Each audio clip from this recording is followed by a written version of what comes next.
I've done over 23 years at New Mexico Women's Correctional Facility and 11 reentries, so 11 increments, right? So I did life on the installment plan, I like to say.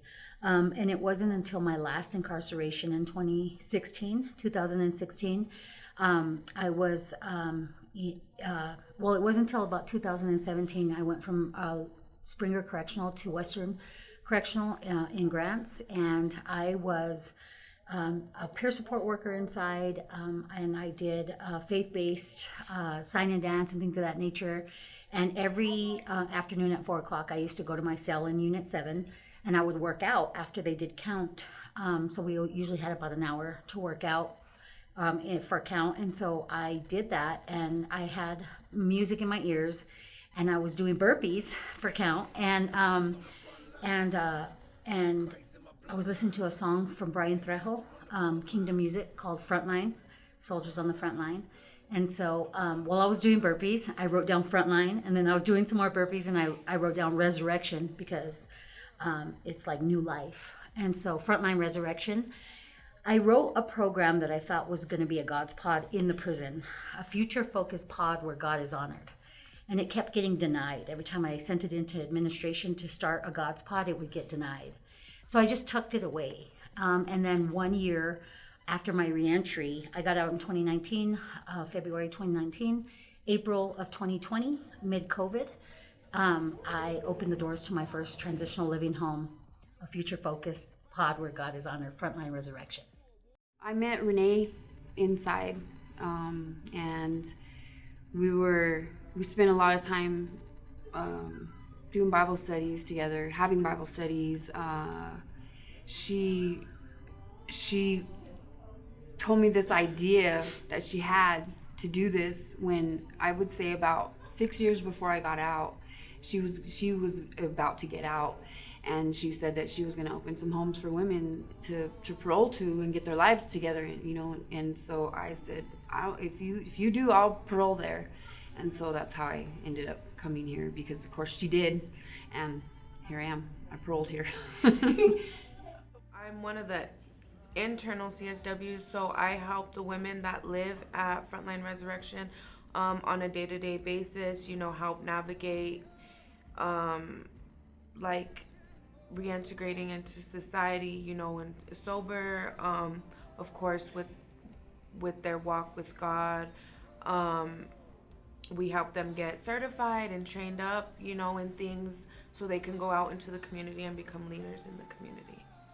So now I'm I work for Frontline. I'm an assertive outreach and trauma recovery. I'm a CSW here with Frontline for the drop-in center. Yes. And what is that? What do you do?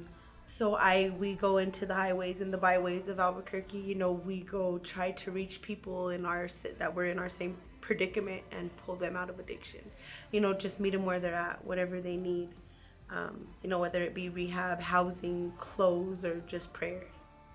Because I'm a woman in long-term recovery, I'm a woman in reentry myself all my life, right? My first incarceration, I was 12 years old. I went through the juvenile justice system. I then, at 18, got my first sentence. And so every time I got out of prison, of the 11 times, I never had anywhere to go. I always had to go to a transitional living home.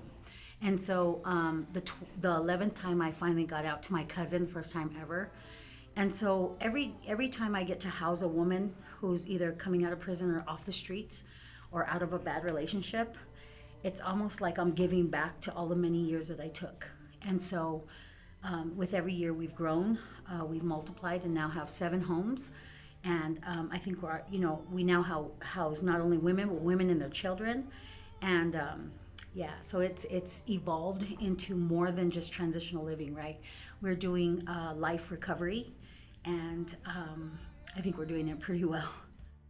Well, I was tired of the in and out, and it was the lengthy sentence that got me, and it just God opened my eyes to see that the life that I was living was not gonna cut it, you know, and so I needed a turnaround.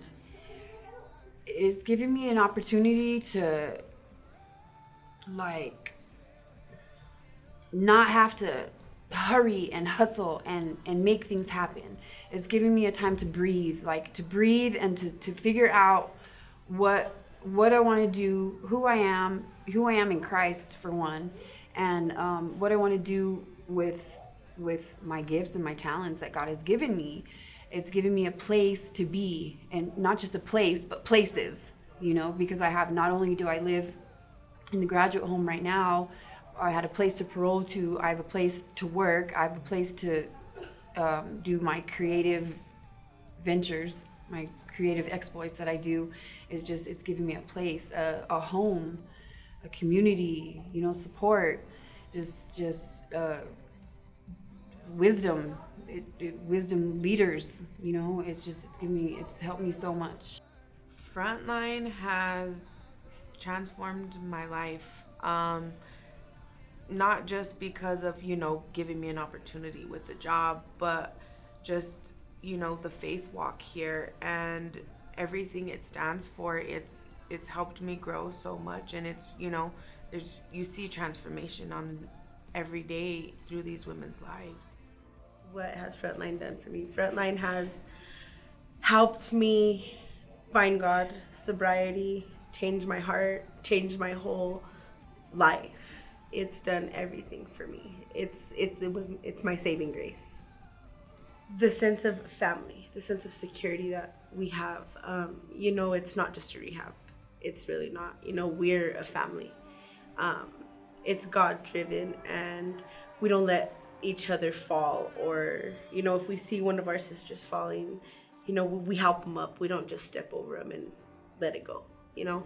And that's something I've never had. I want to be in Frontline forever. You know, like there's some, we call them lifers, you know, some of us are lifers, and I want to be a lifer.